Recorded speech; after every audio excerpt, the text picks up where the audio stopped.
Chapter 1. Polonia halted. The voices were angry. She recognized one. It was Uncle Armitage. "Enough!" he yelled. Why was Uncle Armitage still here, she wondered. It was late, and Polonia knew the party must have been over long ago. She wanted Uncle Armitage to go home. She wanted Daddy. So, squaring her disgruntled little 7-year-old shoulders, Polonia Appleseed marched her barefoot and nightgown-beclad, determined pint-sized self up the hallway to the den's closed door. "Are you crazy, Armitage?" It was Daddy's voice. Daddy's scared voice. Why did he sound so frightened, so pleading? Polonia withdrew her hand from the doorknob and paused in indecision. "A gun? I've got a kid in the house!" "Stop!" Uncle Armitage shrieked. Polonia put her hand back on the doorknob, turned it, and the door opened part way when the explosion happened. Somebody screamed, and something heavy thudded to the floor. Polonia had never heard such horrifyingly loud noises. She'd never heard people shouting and banging about in such fury. And she'd certainly never heard anyone being shot, which was just as well, since the person just killed was her own daddy. What Polonia did know was hide and seek, so her instincts vaulted her panic-stricken away, scrambling in breathless bewilderment to the living room, and to the best hiding place in the house. "You didn't leave this door open?"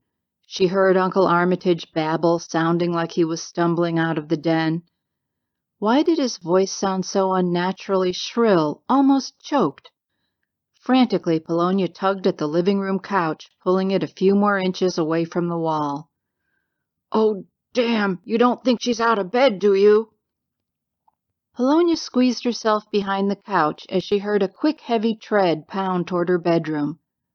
She heard her bedroom door open. It had a squeak as she, inaudibly, pulled the living room couch inward, toward her, back into place.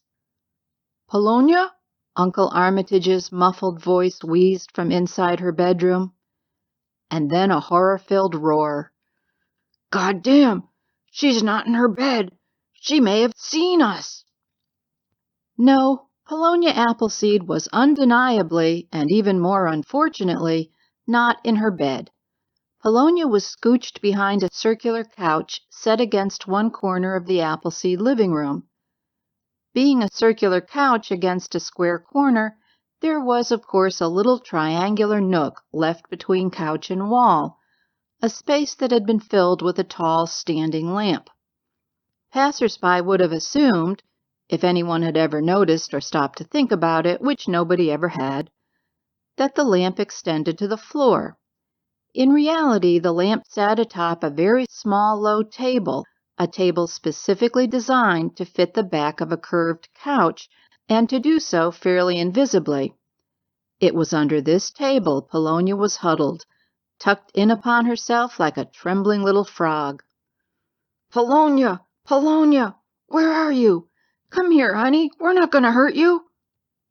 Two of the table sides Polonia crouched under were straight and pressed against the corner's two walls, but the front of the table was cut out in a concave crescent, shaped to accommodate the rounded convex bulge of the couch's back.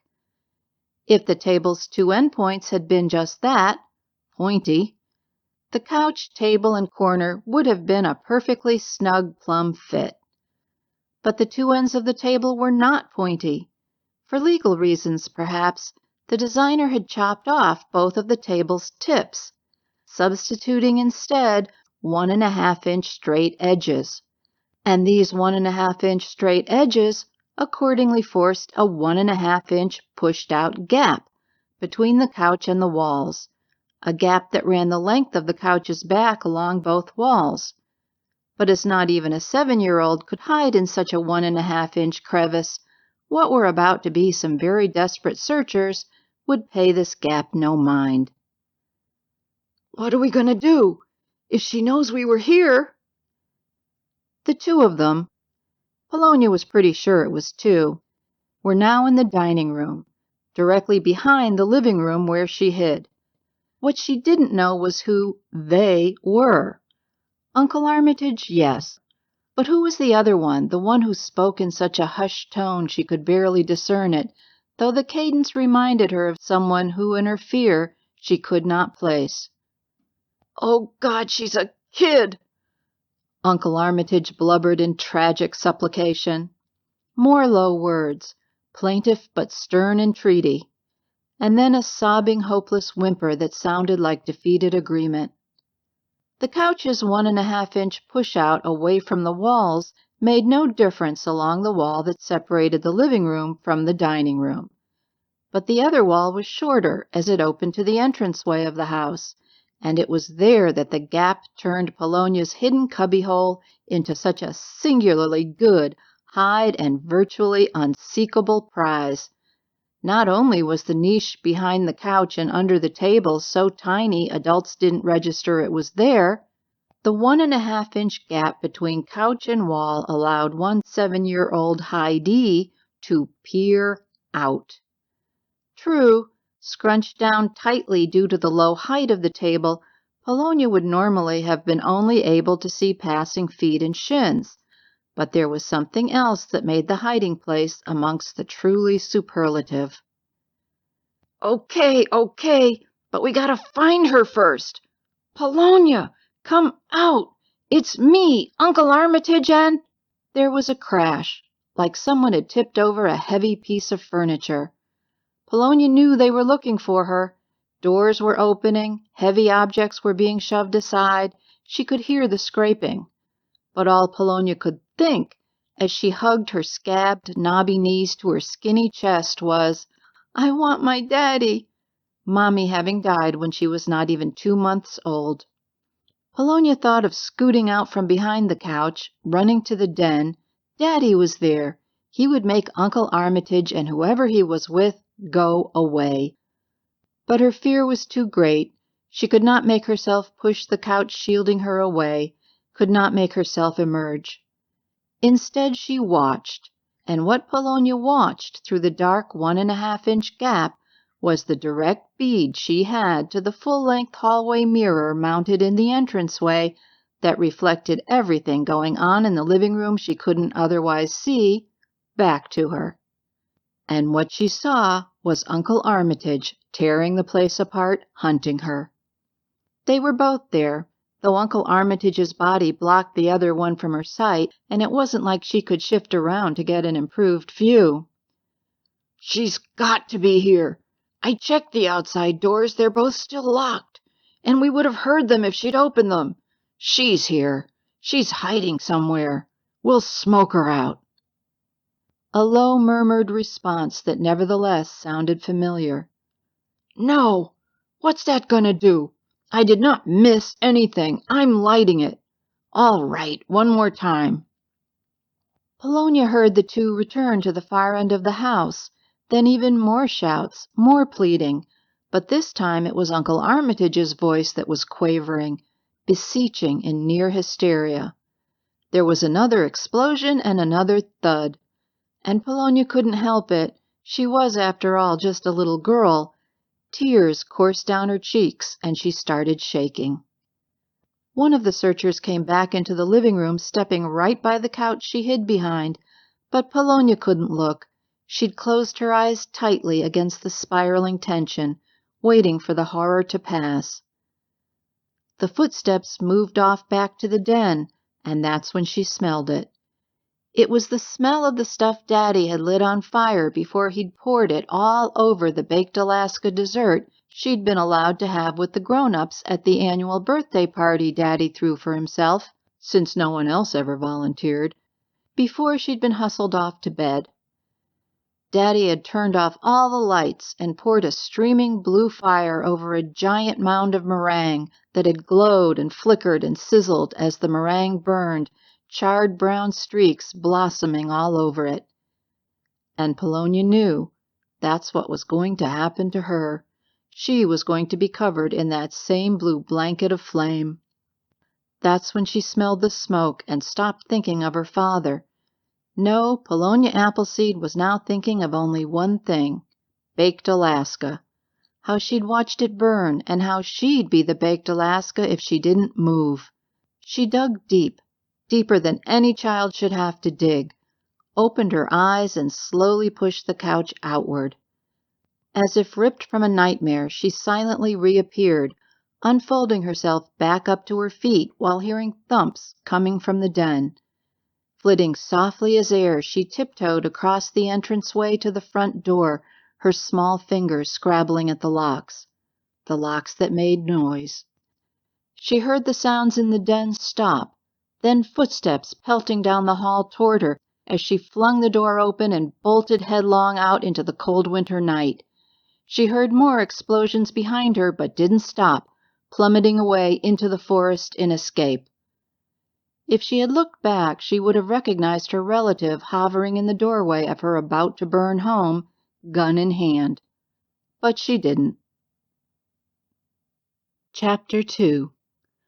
11 years later, and about to turn 18 years old, Polonia Appleseed stood by her cousin William Appleseed, son of the dead and flambéed Uncle Armitage Appleseed, at the wake of their very funny Uncle George, discussing the luckless manner of said uncle's recent demise. "What?" William erupted, unbelieving. "Explosive colonoscopy," Polonia tittered. "Are you kidding me?" "Nope, I found it online. There really is such a thing." "I don't believe it." "It's on his death certificate. Lists the death as fatal colonic gas explosion." "Because Aunt Valerie made him go to Costa Rica?" "No, there are cases in the U.S. too. Costa Rica was actually a slick idea of hers. A colonoscopy here in New York City would have cost Uncle George $4,000 minimum, but there it's only $350. "But he's dead." "Well, yeah, there's that. But I'm guessing probably his own fault. I bet he fudged the night before a laxative cocktail he was supposed to drink. Didn't get himself cleaned out good. Now the top of my never-evers. So that's what he died from, and that's why everyone's having such a hard time keeping a straight face. And his last name doesn't help much either. Bogbottom. So it fits. He was an hilarious guy, had an hilarious death, gotta admit. Quite the gut-busting boomeroo." William looked at the wake's assembled mourners and did detect the desperately squelched odd snigger or two. "So Uncle George died from a fart?" William inhaled sharply. "The anaconda hemorrhoid of megafarts, I'll bet," Polonia sniffed. "Appropriate, seeing as how he was such a toot himself." "At least he went out with a bang in the end," William wisecracked, not knowing he was the 10th person at the wake to make that joke. Both Polonia and William heard the effete but crackly voice of their newly widowed Aunt Valerie reverberate across the assemblage in an unrelenting charm offensive. Aunt Valerie was a veritable presence in her somewhat unconvincing sorrow, holding court in nearly regal fashion, accepting condolences, smoothing her vintage haute couture Chanel suit over her perfect frame. Though her face was pinched, it displayed nowhere near her 45 years, due to a plethora of pharmacologic and surgical ministrations not from Costa Rica. "Look at her, pulling a peacock, making a production out of it even here," Polonia snorted. Aunt Valerie saw her niece and nephew staring and flashed them a saccharine smile. Polonia had told her smoky eyeshadow made her look like a raccoon on meth. "Aunt Valerie's already filed papers to go back to her maiden name, be an Appleseed again," William said. "Just what we need." "You're still moving out, aren't you, Paul?" he asked. "Yep, get my trust fund tomorrow." "I always thought Uncle George and Aunt Valerie would have gotten that away from you. Frankly, I assumed your trust was the only reason they took you in at all after your dad was murdered." "Ha! With her champagne taste and his beer budget, they did try to get it, repeatedly. But it was court protected, by law. Every time they hit up the judge to release it to them, for my benefit, he told them to go pound sand. God bless that man. So tomorrow I turn 18 and all I have to do is show up with my ID at the bank, sign some papers, and the bank will give it to me. It's just the insurance money from the fire, right? Dad didn't have anything else when he died. Aunt Valerie was always going on about that. But Uncle Jeremy fought for the insurance money, for me. He put it in that locked-up tight trust. All Aunt Valerie ever got were my Social Security checks. Polonia looked down at her scuffed shoes, her strategically situated, to hide a hole, puff-balled sweater, and her dowdy old steel blue skirt, the best she'd been able to come up with. She surveyed her cousin, assessing how terribly far the differences between them were. William was 10 years older than her, back when their fathers were killed about her age now. He was tall, manicured and broad-shouldered, with the well-placed Appleseed cheekbones she had somehow missed out on. With his macho physique, Polonia knew her cousin was a delectable babe. Though being the somewhat off-kilter person she was, that's not what Polonia was avidly engrossed by. It was his suit. William's obligatory funeral suit was a muted conservative charcoal gray with polished ochre silk serge lining, unerringly bought from some impeccable Park Avenue shop, making him very New York. Her outfit was from the bargain bin of a Brooklyn Goodwill store. Nobody expects an orphan to look stylish, Aunt Valerie. But tomorrow she was getting her trust fund. Hey, Polonia chortled wickedly, emboldened by this thought. You want to know a secret? What underwear Aunt Valerie is burying Uncle George in? His last chance undies. His what? William sputtered, shooting her a quelling glance. Oh, don't go all propriety police on me. Uncle George had this wacko pair of nut-hugger underpants, all sparkly hearts with "Tonight's the night" on them. Pure doofoid corny he'd acquired in days of yore, no doubt. You know his weakness for practical jokes.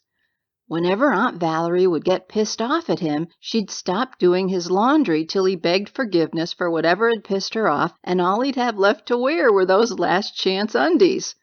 Wasn't like I was going to do his laundry. I'd had to mow it first. You know how chintzy Aunt Valerie is, with other people anyway. Well, she figured since Uncle George was just going to be buried in 'em, might as well use 'em. Probably easier seeing them on a dead guy than one you have to live with. If Uncle Jeremy finds out, he'll have a coronary, William jeered in humored horror. Cue massive angst. Nah, Uncle Jeremy wouldn't care. He barely cares about the Appleseeds. Why would he care about a bog bottom? He cares. The 5 Appleseed siblings were all he ever had for a family. Now all he's got left are Aunt Valerie and Uncle Rutledge. Uncle Jeremy may be president of Appleseed Holdings, but back when my dad was president. Uncle Armitage was president of Appleseed Holdings? After Pops died. Didn't you know? No, I was born just before Pops died. I have a picture of him, though. And Ghost Mom. Holding me at the hospital. I thought Uncle Jeremy was president of the firm after Pops died. No, my dad was, up until he was killed.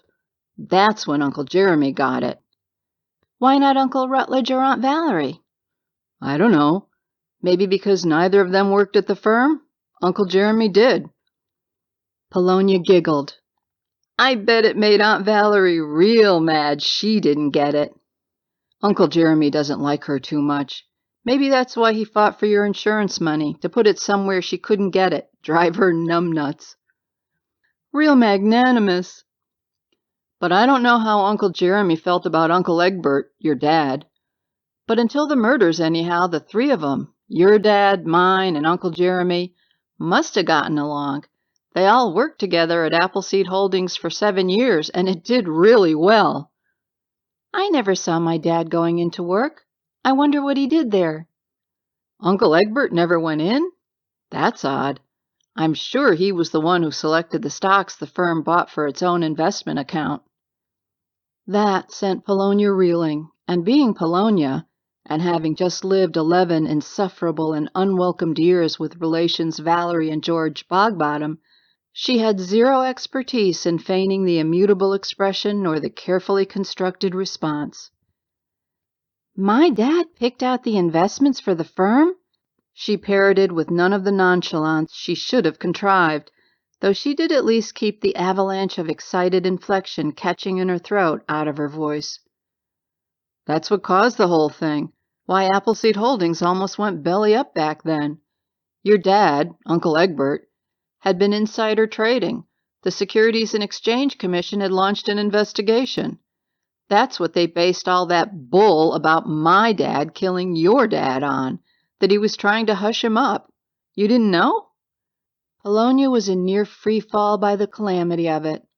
No, she hadn't known. All Aunt Valerie would ever tell her was that her father had caused near ruination at Appleseed Holdings, which had been forced into bankruptcy indefensibly, abrogating her own inherited cut of the Appleseed Holdings pie. And Uncle Rutledge had told her even less. "After our dads were killed," William continued crossly, his eyes flaming with the pent-up anger of years, "everything took a nosedive at the firm. Uncle Rutledge and Aunt Valerie had to surrender their interests in it. Uncle Jeremy got to stay, but he had to agree to a deal with the feds. Took him 4 years to get the company back on its feet. But he did. It's worth bucks now." William spumed bitterly because, Polonia knew, of the original 5 Appleseed siblings who'd inherited ownership of Appleseed Holdings from their father Pops, only one now remained there, Jeremy Appleseed, reputedly the most ruthless of the passel. Polonia wondered what it must be like for her cousin William to now work at the firm for their Uncle Jeremy. Sheesh, she'd slit her wrists first. Polonia also knew that William still wondered if it had been Uncle Jeremy who'd been the second person in the house that night. William's theory of the killings had always been that his own father, Uncle Armitage, had simply been in the wrong place at the wrong time, or a white knight who had tried in vain to rescue her father. William's narrative had grown over the years. Insofar as the police were concerned, though, there was no second person. When Polonia had admitted she'd never actually seen the person, couldn't recite anything the person had said, the authorities had matter-of-factly chalked up suspect number 2 solely to the boogeyman imagination of a terrified 7-year-old. To them it was clear. The Federal Securities and Exchange Commission had been about to descend on fancy pants Wall Street crooks, so to keep her father's mouth shut, his own brother, Armitage Appleseed, had waited until after the party and silenced him. But then Polonia had escaped, taking the killer's anonymity with her, and, knowing the jig was up, Armitage had taken the easy way out. End of story. The fire had been handily ruled accidental, a spark from the untended fireplace igniting all the party liquor that must have been left about. It didn't matter to Polonia. Any way they'd sliced it, it still came up a bunch of baloney to her. Management by drive-by? No, she couldn't accept that. But mostly she couldn't accept that whoever the second person had been that night had gotten away with it. William seemed to know what she was thinking. "And now maybe we'll never know," he said quietly. "Huh?" "If it was Uncle George at your house that night. If he was the one who shot them." "Nah. Uncle George was the brings a knife to a gunfight type. Hard to believe he could have killed anyone." "It had to have been somebody connected to my dad, your dad, to the company. You know as well as I do Uncle George would have done whatever Aunt Valerie told him to, even kill your dad, Uncle Egbert, her own brother. The firm was in trouble, the feds were breathing down their necks. She would have done anything to save her piece of that cash cow. The firm was really making money then, Paul. Lots of it." Her father was selecting the investments, and the firm was making money, lots of it. Polonia was thunderstruck as she put the pieces together. "Oh, Daddy, that's what you did, didn't you? That's what it was all about, what got you killed. Good lenses, but very bad frames." A legion of questions bubbled up within her, but prudently, and for her incredibly, She didn't ask any of them. "That doesn't mean it was Uncle George. It could have been anyone," she murmured. "Are you still going to try to find out?" "Once I'm on my own and I get my trust, yes. There are certain things I'm going to look into." "I want to help. I want to be in on it. Whoever it was killed my dad, too." "I was sort of planning on doing this myself." It hadn't escaped Polonia that her cousin's familial interest in her conveniently coincided with the arrival of her trust. Heck, with him now being an investment broker at Appleseed Holdings, she'd been half waiting to hear his "Have I got an investment for you" spiel. For all she knew, William was ardently now calculating how big his sales commission could be. But hey, how often did anyone ever play the warm and attentive act with her? No, she hurriedly chastened herself. He didn't pay attention to me all these years 'cause he was away at college, then had to concentrate on building his own life here. And like me, with no parents to help. "Oh, buggers," he said, glaring. "You think it could have been me there that night with my dad, don't you?" Knowing there was diddly squat to be gained by such an admission, she opted for lying, a skill Polonia did have, but which with her inherent lack of timing habitually spawned lamentable results. "No, I don't. It's just, what if I get close? Whoever it was is not going to just sit back and take it. That person killed to try to prevent financial scandal coming out about the firm, probably. What'll they do to protect themselves?" "All the more reason to let me help you. It's about the firm, Paul, you know it. And I work there. I can get you all sorts of information. Check things out you need checked. If Uncle Jeremy found out, nephew or not, he'd fire you." "File that under who gives a shit. I don't care what that psychopath would do. I want to know who killed my father. You were there that night. You saw.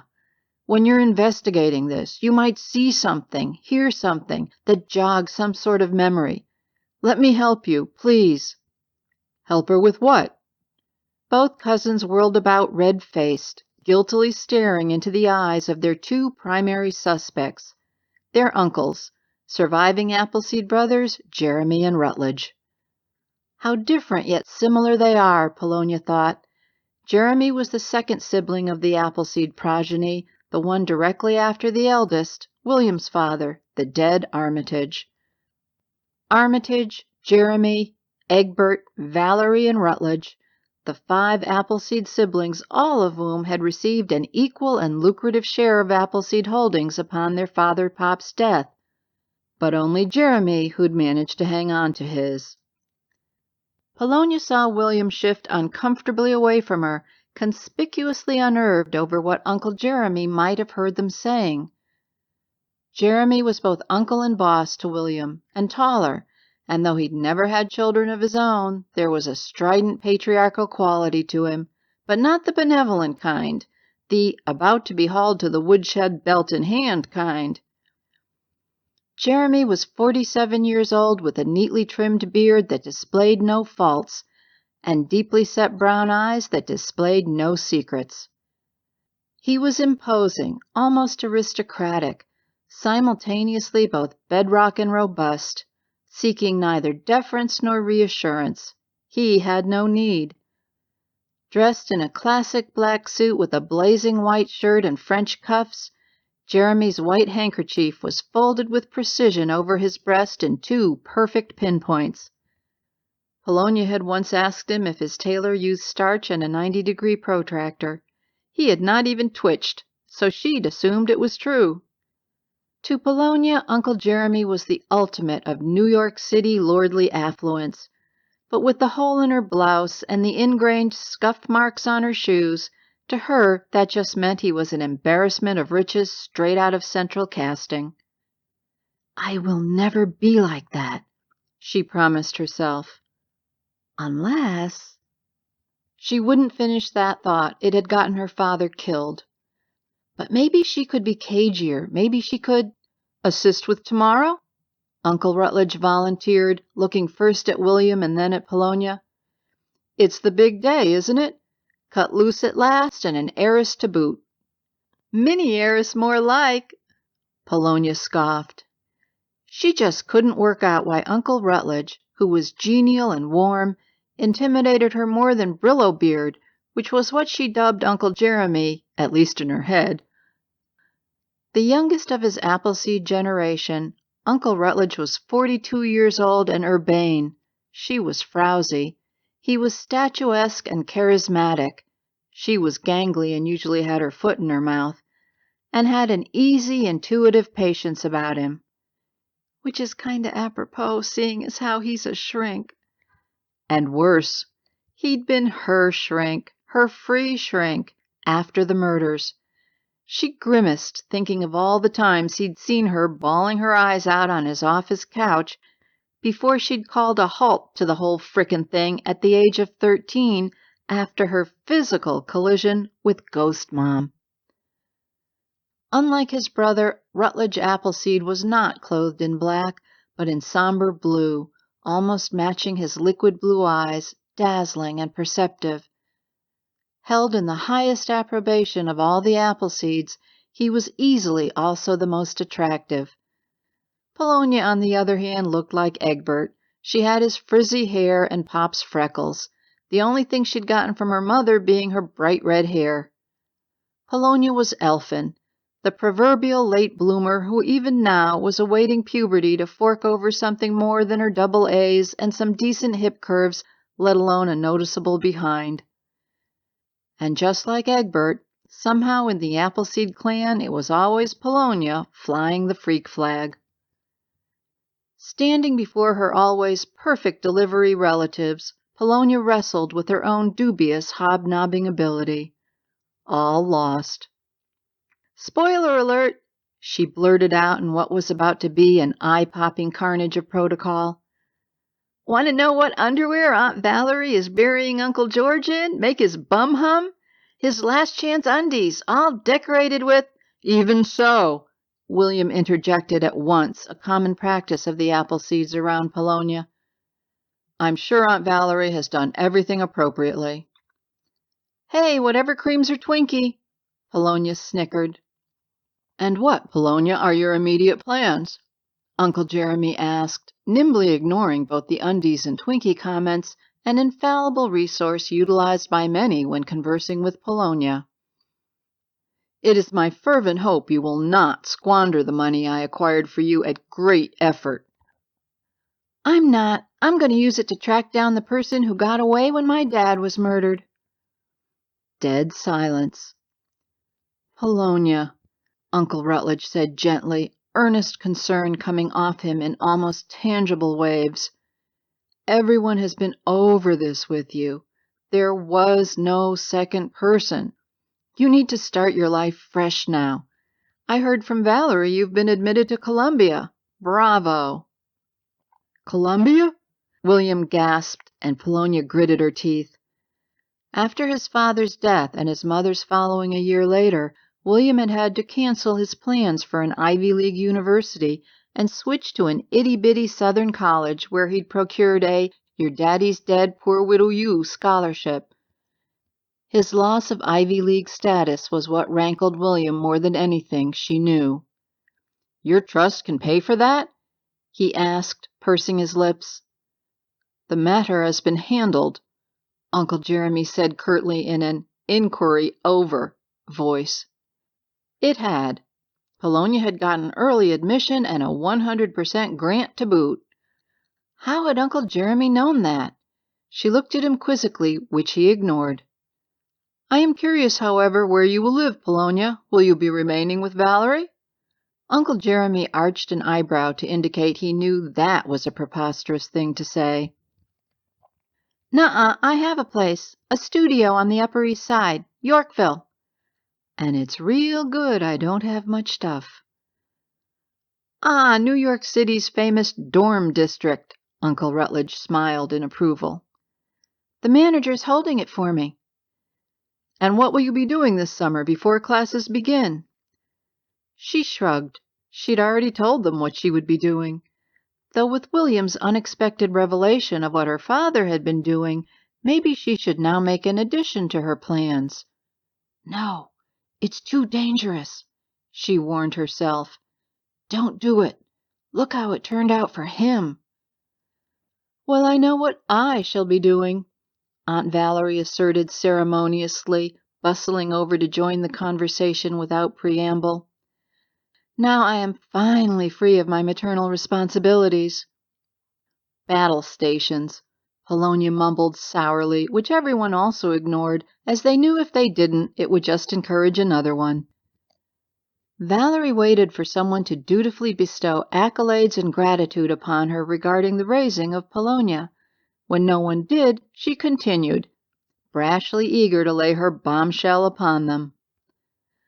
Under the bankruptcy court's terms for Appleseed Holdings, I, of course, was given 10 years to pay my portion of the company's debt and fines to recover my fifth share of the company. And I'm pleased to say I shall do so, and with months to spare. She waved her hand in self-congratulatory crescendo to ensure they got it. Valerie, formerly Bogbottom, nee Appleseed, looked at her brother, president of Appleseed Holdings, Jeremy Appleseed, who got it all right, and it was a tribute to his epic self-fortitude that he didn't give it back to his sister in the form of a roundhouse punch straight to her expensive schnozola. You have the funds, Valerie? He asked instead, his tone glacial, his consonants dagger-sharp. I shall, Jeremy. George maintained a generous life insurance policy on my behalf. After you practically put a sledgehammer to his brain to make him do it, Polonia smirked. You realize by buying back in you will not only assume assets in the firm, but liabilities as well? Oh, don't pout, Jeremy. I've done my due diligence, kept up all these years. I've checked the firm's filings. You're doing well. It would, once again, be a prime investment for me. Actually, Valerie, I too have told Jeremy that I will exercise my option before the deadline runs out, Rutledge said as cavalierly as possible. Jeremy's eyes blazed and his fists balled. How can you get back into it? Polonia interrupted incredulously. It was the settlement everyone assented to at the time, dear, Aunt Valerie beamed, and the bankruptcy court approved it. Back then, everything was in such disarray. Jeremy was the only one willing, he almost spat, to pay his share of the debt load and fines.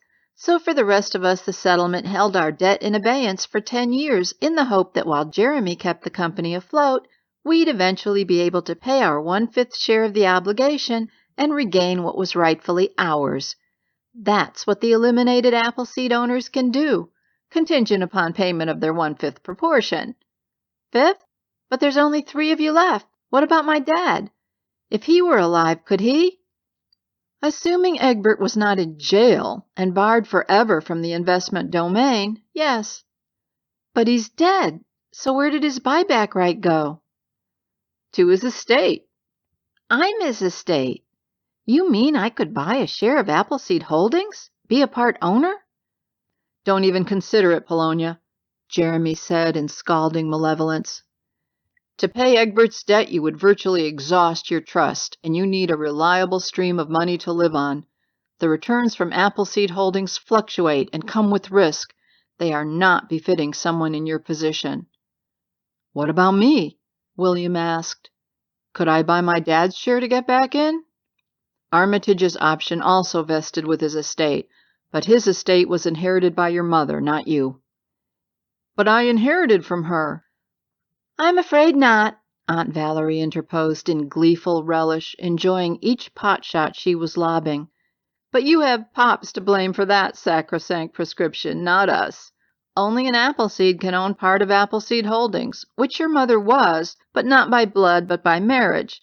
Since she remarried before she died, by definition she became no longer an Appleseed. Armitage's share of the debt and the company is therefore extinguished. Shame. Your mother could have passed it on to you if she'd had the sense to before she remarried.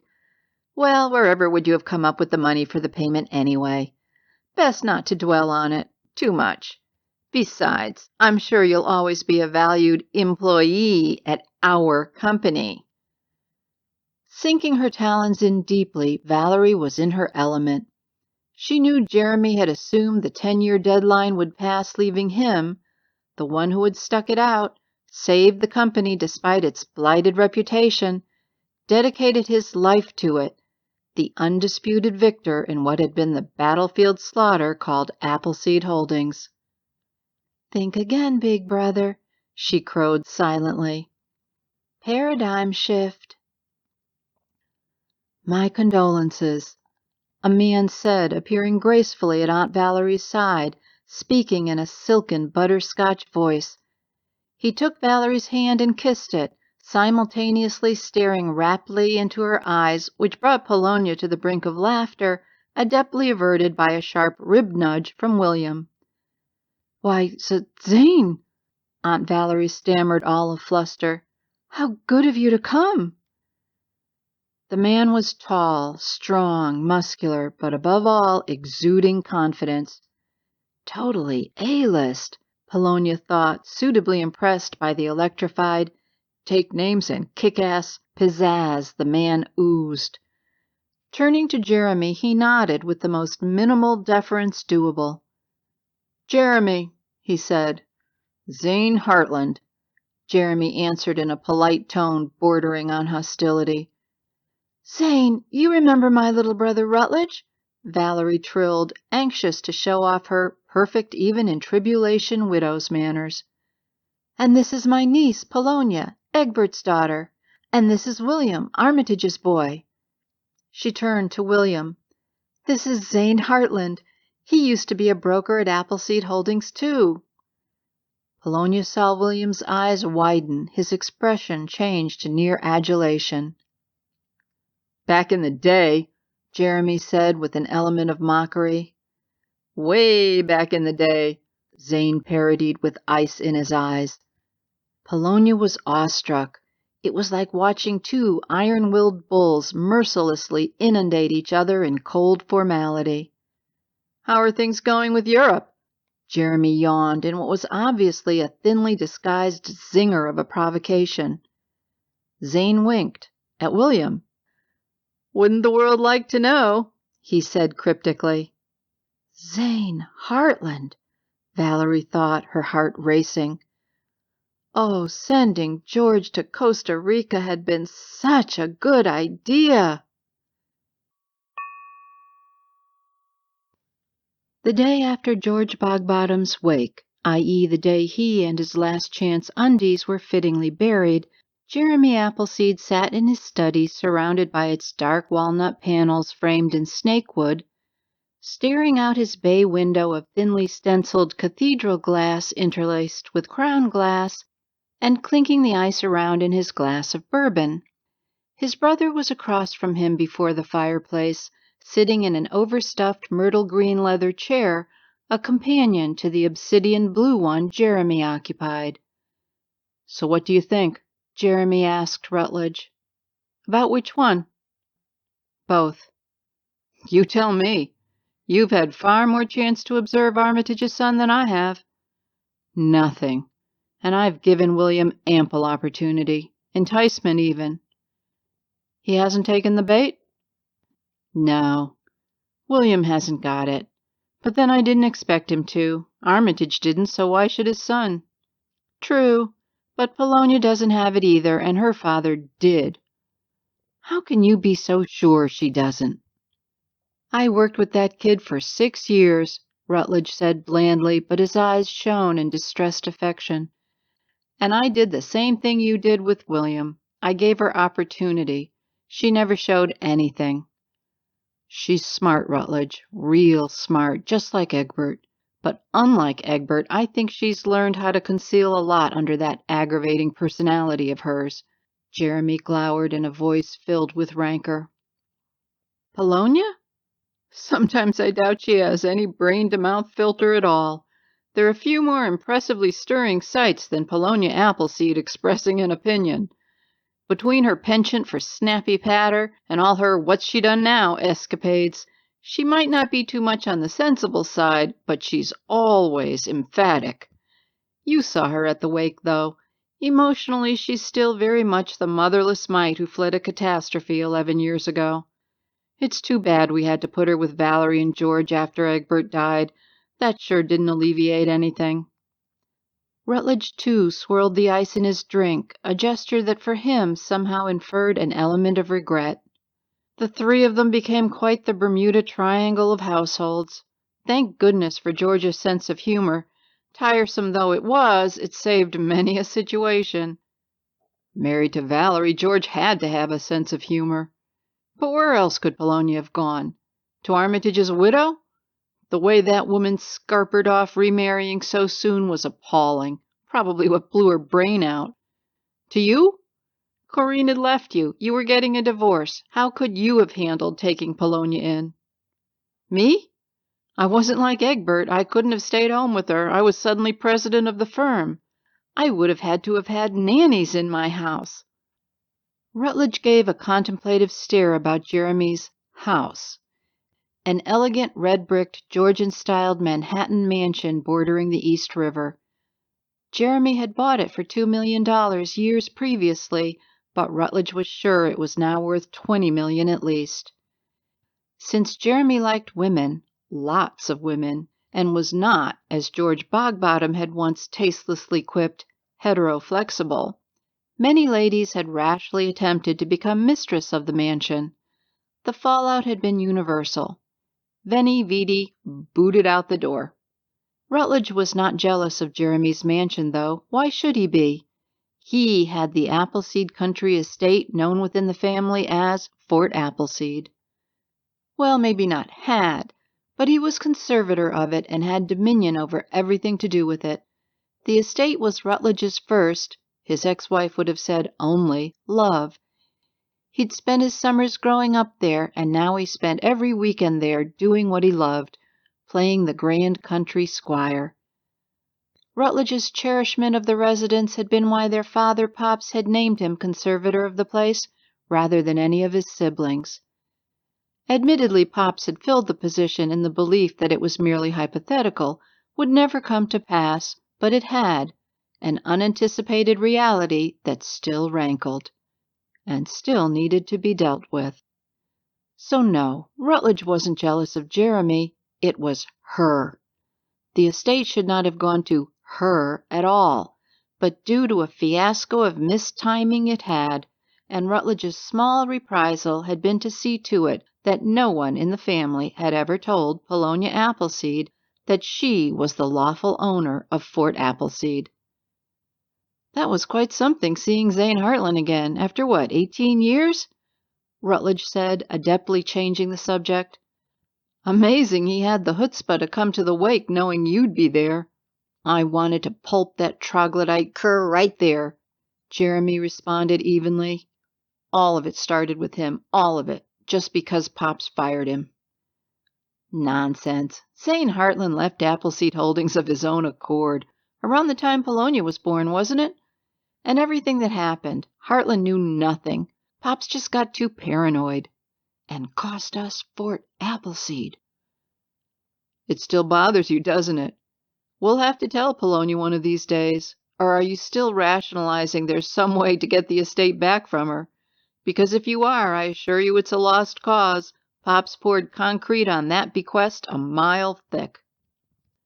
Their father, Pops Appleseed, had been obsessed with what Zane Hartland might have gleaned about Appleseed Holdings while he'd worked there, and what he might do with the information post one smackdown of a canning. So in an abundance of caution, to protect the Appleseed estate, Pops had put it into a revocable trust for a minor relative, one of the most unattackable legal instruments in New York State. And the minor relative whose name Pops had put it into had been newborn Polonia's. Rutledge knew that after the Zane Hartland danger had passed, Pops had intended to revoke the trust and leave the estate equally to his rightful heirs, his children. But Pops had died barely more than a month after signing the papers, and it hadn't gotten done. Hence, at the age of 21, Polonia would inherit the estate. That none of the surviving Appleseeds had ever informed her of this was sheer spite. But until that 21st birthday, Rutledge was conservator, he ruled the roost, at least at the estate, and who knew? Things could change, something the Appleseed clan had learned the hard way on more than one occasion. Me, bothered? Polonia's owning Fort Appleseed rather pales compared to her buying back Egbert's share in Appleseed Holdings, doesn't it? Jeremy slammed down his drink. Damn, I don't want that girl buying in, he said tersely, barely concealed anger smoldering in his tone. There's no way to stop her? Only Armitage's way. What's the harm, specifically? Harm? As an owner, Polonia will have access to everything. I've made it as difficult as possible, but the records are there. Wiping them would just leave gaping holes that could instigate suspicion. And her? If she knows about Egbert and finds those records, she could figure it out. Egbert died before he could tell the SEC anything, before he could explain. What if Polonia were to make the same decision he did? Are you forgetting how close Egbert came to landing us all in the carnival sideshow of the century? Or our expenditure to put the thing to rest? The only reason the government sanctioned that 10-year settlement was because they couldn't prove anything. Rutledge noted the hard chilliness in Jeremy's eyes and wondered how much of his brother's consternation was that the Big Apple might finally find out how the Big Appleseed had really garnered his start in the investing world. Control, power, respect, superiority. Rutledge knew Jeremy's compulsions for them were incalculable. They were his life's essence. That and money. And if people found out what the real foundation underlying the success of Appleseed Holdings had been, they would all go away, and despite his enormous personal successes, Jeremy would be left a laughingstock. But Jeremy, Polonia doesn't know anything, and there's no way for her to find out. Egbert wouldn't have said anything about it to her. She was only 7 years old when he died. And I asked her, up, down, and inside out. I would have found out. The only explanation Polonia will ever know is that her father was suspected of insider trading. She's no way of learning the truth. I hope you're right. Every one of those trades Egbert picked out that the feds didn't catch could end up being litigated, maybe even negated. And even if not, the whole world would watch and laugh. Everything derived from them at Appleseed Holdings could be ruled fruit of Egbert's poisonous tree and forfeited. Hasn't the statute of limitations run yet? It's not clear. Nothing like this has ever happened before. There's no precedent. Do you envisage a problem, Jeremy? Even if the SEC or the... Rutledge almost said victims, but changed it quickly to interested parties found out, would they even believe it? I'm not prepared to chance it. I won't tolerate another debacle in this family. Jeremy's voice rose in uncompromising timbre. Those trades are the underpinning of Appleseed Holdings. It goes back even to Pop's time, you know that. It's what we survived on. What you survived on. And soon part yours again. And what about our clients at Appleseed Holdings? How many would stick with us if they knew? Do you want to risk losing it all just because Egbert's smart-aleck Pollypups wants to go chasing after some phantom killer? Not phantom to her, I'm afraid, Rutledge acknowledged reluctantly. She believes unconditionally there was a second person there that night. I could never shake that belief, not even put a dent in it. But if she's going to buy in and have access to everything, why not do what you did with William? Give her a job at the company so you can keep watch on what she's doing. That screwball? She's as barmy as Egbert was, him and his unlimited indulgence in the preposterous. You were the only one who could manage him. Not at the end, I'm afraid. I don't think Polonia's much different from Egbert. I'll tell you something, Rutledge, something I've never felt about another living soul. What? Polonia scares me. That doesn't suit you, Rutledge frowned. I mean it when I say she's smart. She may be blow your brains out slow when it comes to people, but overall she may be smarter than us. Jeremy, you are the master manipulator. I am a respected Wall Street financier, he countered dryly, refusing to accept the offered appeasement. Same thing. You've taken on the mightiest titans of the investing world and mopped the floor with them. Zane Hartland, for example, it was what, 12 years ago? At the wake, he still looked like he wanted to disembowel you. And our niece, a freckle-faced virtuoso of the social faux pas, always stockpiled with exactly the wrong thing to say, scares you? Our dingy Polonia is more to be dreaded as a relation than a shareholder, Jeremy. She's flippant, irreverent, with the chaotic, eager mind of a devoted hooligan who seldom spares one the embarrassment. I admit I'm somewhat getting to like her. She makes my teeth ache. Then stop clenching your jaw around her so much. You make my teeth ache. I visited her over the years, kept up with her, and railed at me about every tedious minute you had to spend with the kid from Cooksville. Polonia is, I'm afraid, forever doomed to be a square peg in a round hole. There are so many things about her that remind me of Egbert and Pops, Jeremy professed with a strangely incongruent ambivalence. Too bad the only attribute she got from Josette was the red hair. I dare say the Pops Egbert Polonia consanguinity is quite apparent. But are you questioning my assessment? That she doesn't have it? Yes, Rutledge, I am, your mellifluous 6-year treatment of her notwithstanding. So if she does have it, she evidently has the precocity to hide it. But imagine the prospect that could present itself to us if she did have it. Extraordinary. Rutledge saw his brother's eyes become wells of excitement, and apprehension filled him. But we saw the error of our ways back then, Jeremy, at least after being served with legal process. For the sake of argument, though, could it be used again without the SEC tumbling to something? Oh, yes. We were naive before. Didn't take adequate precautions. But now you'd know how to do it? I want a normal life, Jeremy. You walked out of a normal life one murderous night 11 years ago, Rutledge. We all did. But yes, I've had 11 years to think about it. I could set up the necessary red herrings to throw anyone off the scent.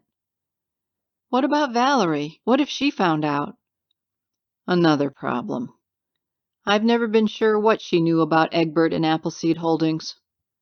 Rutledge glanced away. He'd never told his brother what his ex, Corinne, had found out.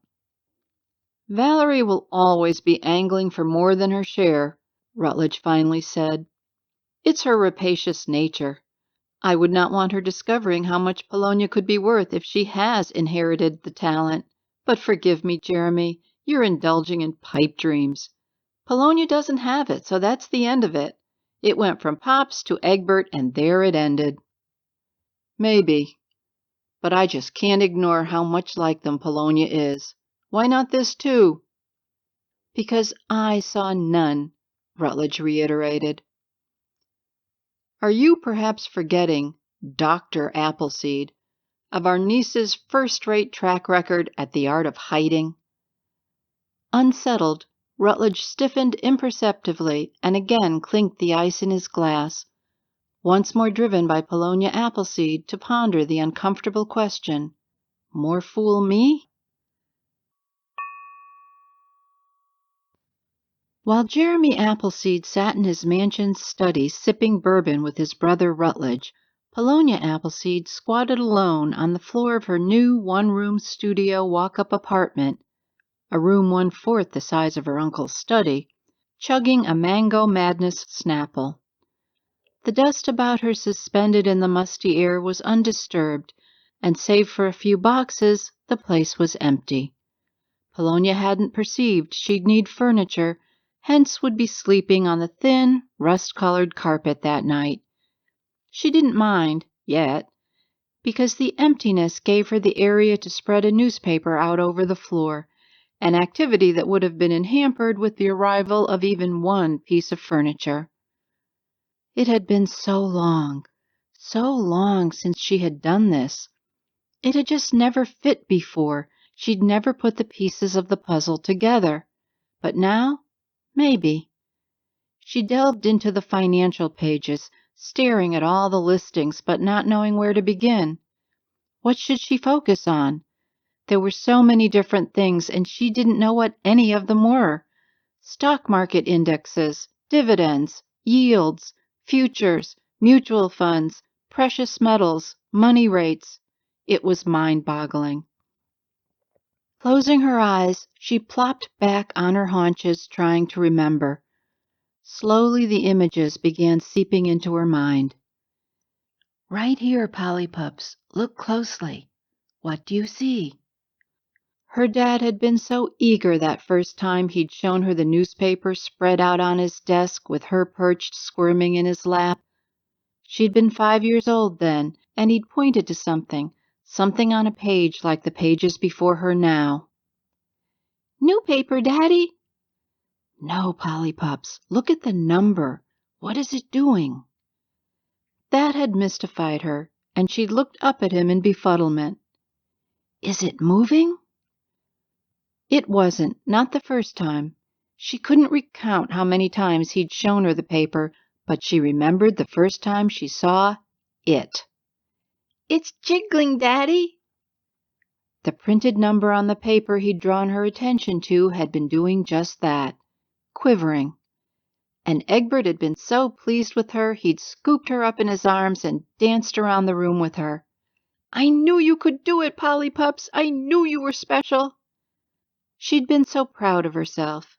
By the time she'd turned 6, she hadn't even needed him to point out to her the numbers that were moving. She could spot them herself. And at 7, she could tell distinctions in the movement, which of the numbers moving on the page were wiggling, bobbling, seesawing, or just plain scooting. It's our game, Polly Pups, a secret. Can you keep a secret? She had. In fact, after Egbert had been killed, she'd never even thought about it, just ascribed it to the many things about herself that society said made her a weirdo, things she tried, mostly without success, to keep hidden. But this one she had. This, she knew, was how her father must have selected the investments for Appleseed Holdings. He probed the newspaper for numbers that to him moved. She didn't know how it worked, didn't know what the different movements denoted, didn't even know if she could still do it, but she was certain others couldn't do it. And what was it William had said?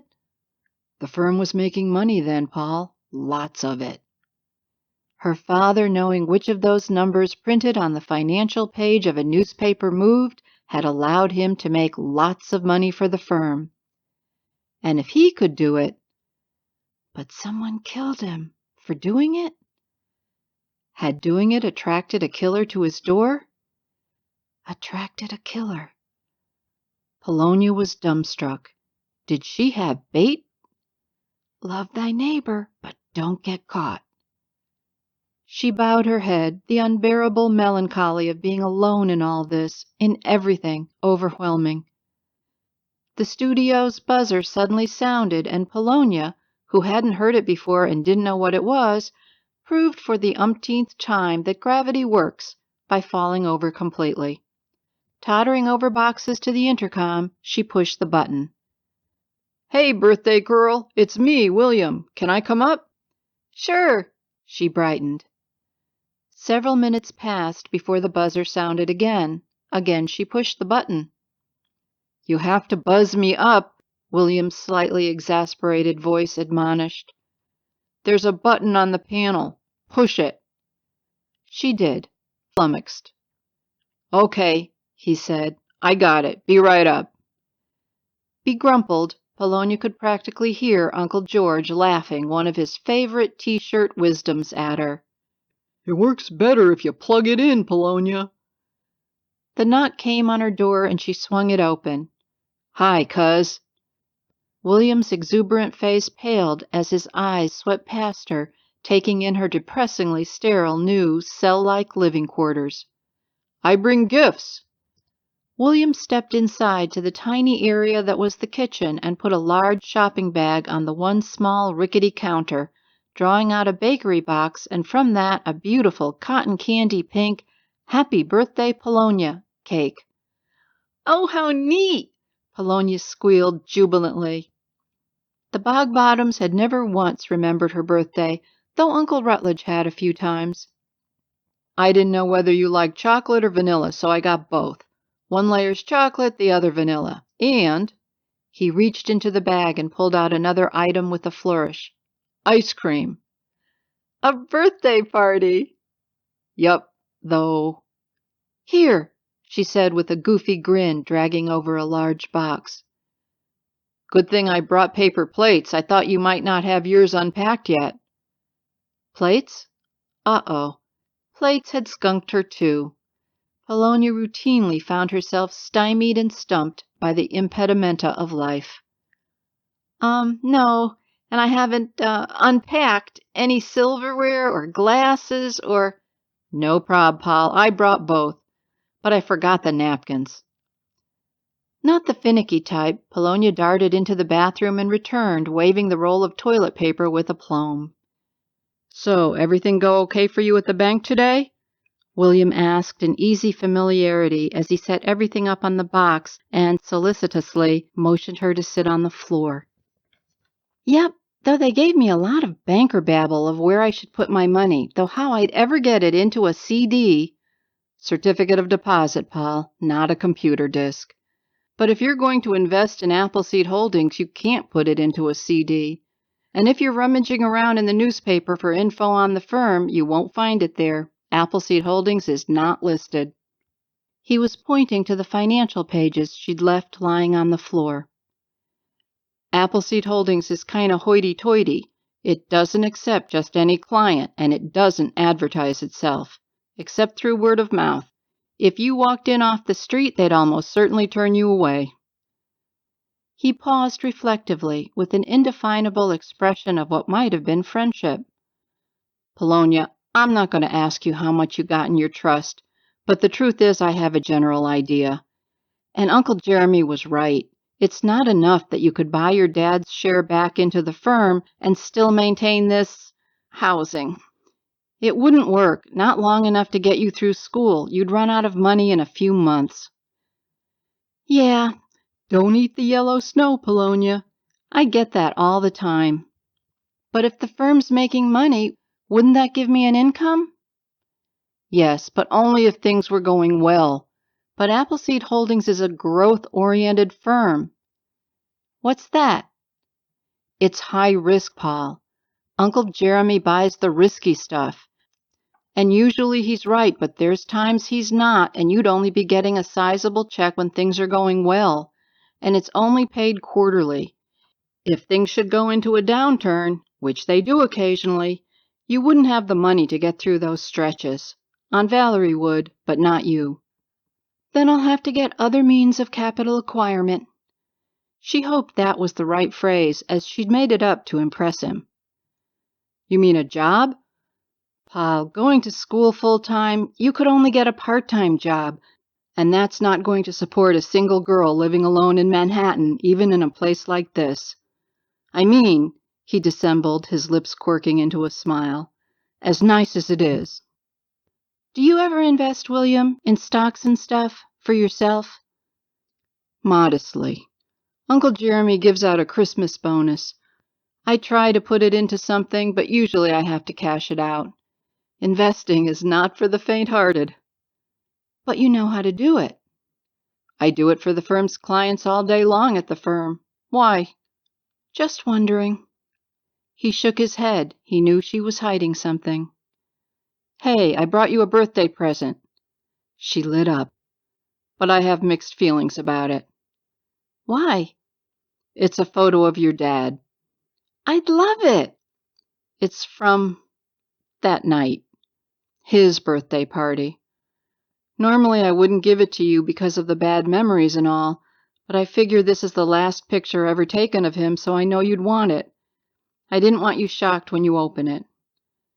He got up, reached again into the shopping bag, and retrieved a small flat package wrapped in dandelion yellow gift paper with a purple bow. Here, he said in a deceptively soft voice. But how did you get it? She asked, undoing the ribbon. I took the photo. You know I was there that night, right? For a while, anyway. Yeah, I heard, but I don't remember you. There were so many people. You must have already been in bed when I got there. I was out on a date. He got a chagrined look on his face. And I thought my folks were at the party. And a 17-year-old guy, a hot chick, an empty house.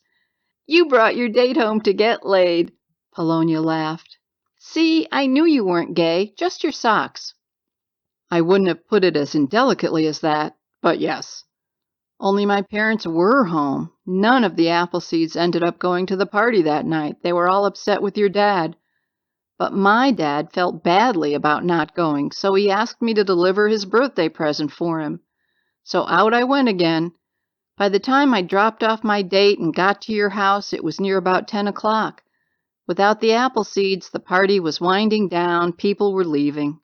But I gave Uncle Egbert the present, and I took a picture of him opening it to give to my dad, maybe cheer him up. That's one of the reasons why I know he just couldn't have gone over there later to kill Uncle Egbert. He'd wanted him to have a present for Pete's sake. Would a man who'd wanted his brother to have a birthday present then kill him? William's enunciation had ratcheted up several octaves, a sulphurous malediction that bounced between her walls in cold fury. And Polonia wasn't even listening, nor was she breathing. Polonia had unwrapped the picture and was staring at it, stupefied. Her father was there, mugging for the camera. What Polonia was transfixed by, though, was not her father, but a table in the background that held the detritus of the party.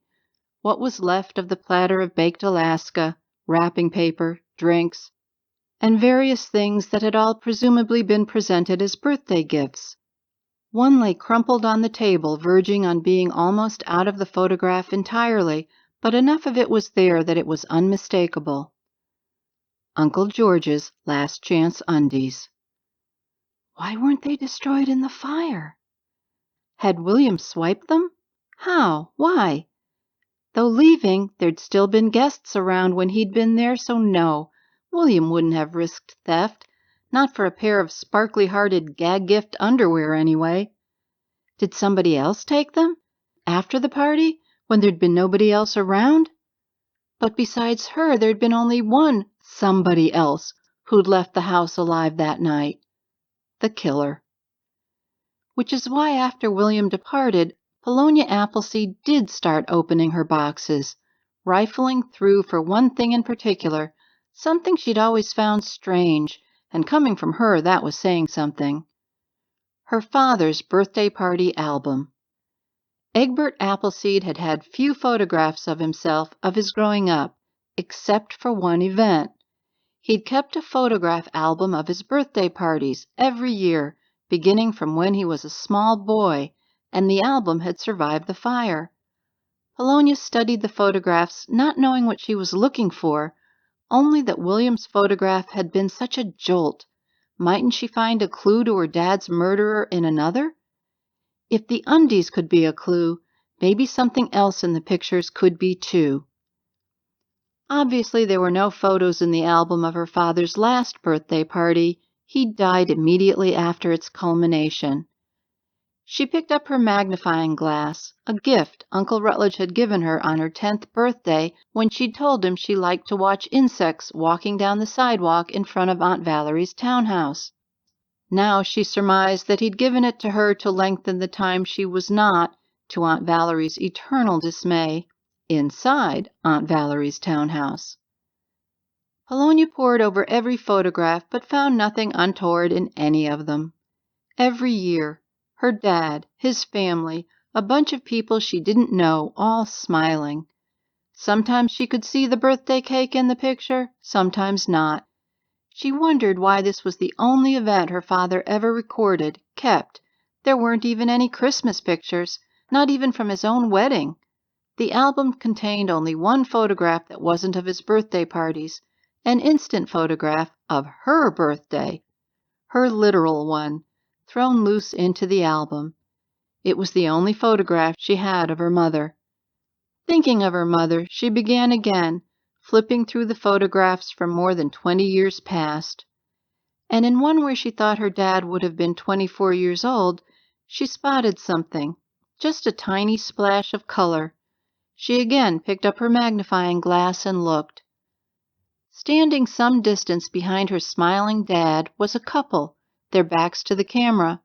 It was hard to tell. Brillo Beard would have only been about 26 years old then, but the form, the stance, was familiar. She thought the man was Uncle Jeremy. He was holding hands, surreptitiously it seemed, with a woman Polonia couldn't recognize except for one thing.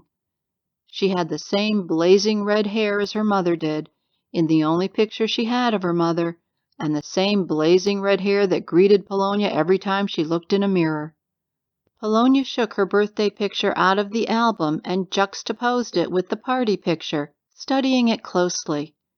Yes, there was no mistaking it. It was the same fiery color. Her mom? Why would her mom have been holding hands with Jeremy Appleseed? Oh my God, Dad, did you steal Uncle Jeremy's girlfriend?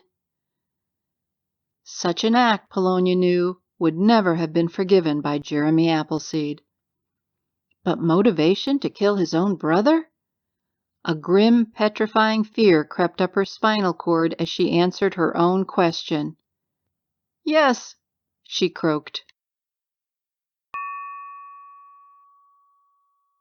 I hope you've enjoyed these first 2 chapters of the hilarious Dead Guy's Last Chance Undies. If you'd like to purchase the complete audiobook, it's for sale on Amazon, Apple Books, Google Play Books, Nook Books, Kobo, and many more storefronts. Also, you can borrow it for free from your local library. Just tell the library to first download it from Bibliotheca. They'll know what that means. Thanks again for listening.